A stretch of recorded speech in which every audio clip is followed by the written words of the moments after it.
ในนามชาวพุทธมาเห็นวัดหลิงยิ่งชื่อนี่รู้สึกอะไรภูมิใจที่ได้เกิดมาเป็นคนลาวและอยู่ในศาสนาพุทธมาถึงประเทศจีนยังมาเห็นศาสนาพุทธ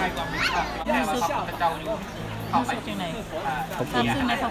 พุทธศาสนามายิ่งขึ้นเพราะว่ามันเป็นภาพแกะหินแกะสลักเนาะของพระพุทธเจ้าที่เป็นบอกคนก่อนเพิ่นศรัทธาในพระพุทธศาสนานี้ให้คนรุ่นใหม่นี้ได้เห็นถึงประวัติความเป็นมาที่หลายร้อยปี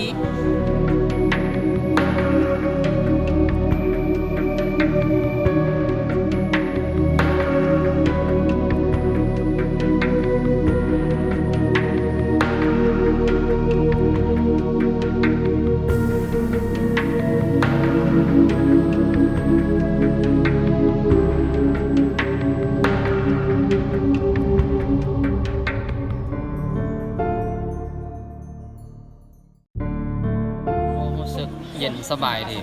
มาวัดนี้เราจะรู้สึกว่าคนหลายอีหลีเนาะมื้อนี้อาจจะประมาณจากแสนมา200,000บ่300,000ก็บ่ฮู้เนาะแต่ว่าหลายอีหลีเต็มอีหลีเนาะคันสิเทียบบ้านเฮาเขตนี้ก็สิแม่นลักษณะคล้ายๆคือตะกุ่มซีเนาะแต่ว่าในที่นี้ก็เป็นบ่อนที่ว่าเขาเจ้าแกะสลักผาหินเนาะเป็นวัดที่ผมบอกเป็น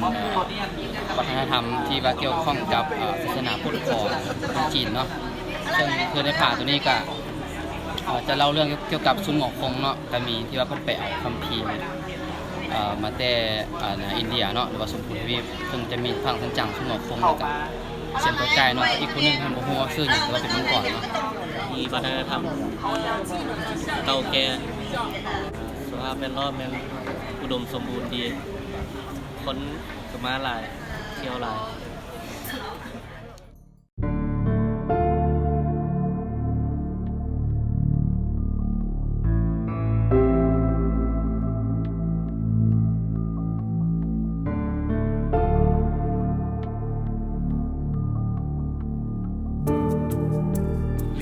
ชื่อหรือว่าวัดหลิงยิ่ง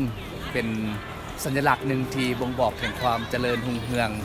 ทางด้านศาสนาพุทธในเมื่อก่อนวัดแห่งนี้ได้ถูกสร้างตั้งขึ้นเป็นเวลา 1,700 ปีโดยผู้ที่นำเข้ามาเป็นพระคนอินเดียปัจจุบันนี้วัดหลิงยิ่งหรือว่าหลิงยิ่งชื่อกลายเป็นสถานที่ท่องเที่ยวที่ได้รับความนิยมชมชอบจากคนทั่วประเทศจีนที่เข้ามาสักการะบูชา